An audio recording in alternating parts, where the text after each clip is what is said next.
Super టేస్టీగా ఉండే పుదీనా పచ్చడి అయితే మీకు చూపించబోతున్నాను. నేనైతే 3 పుదీనా కట్టలను అయితే తీసుకున్నానండి. తీసుకుని ఇలాగా ఆకులను సపరేట్ చేసేసుకుని 3 టైమ్స్ అయితే శుభ్రంగా వాష్ చేసేసుకోవాలి.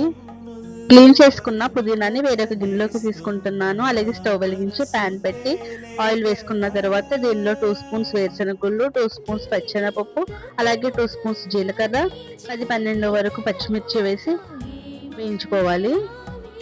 ఇలా వేగిన తర్వాత అందులో మనం క్లీన్ చేసి పెట్టుకున్న పుదీనాన్ని అయితే వేసేసుకోవాలి. మరీ ఎక్కువగా వేగవలసిన అవసరం లేదండి. 1 నిమిషం పాటు వేయించుకుంటే సరిపోతుంది.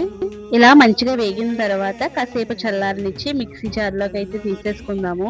ఇప్పుడైతే టేస్ట్ కి సరిపడా సాల్ట్ వేసుకుని, అలాగే చిన్న నిమ్మకాయ సైజు అంతా చింతపండు వేసుకుని, కొద్దిగా వాటర్ వేసుకుని మిక్సీ పట్టుకుందాం.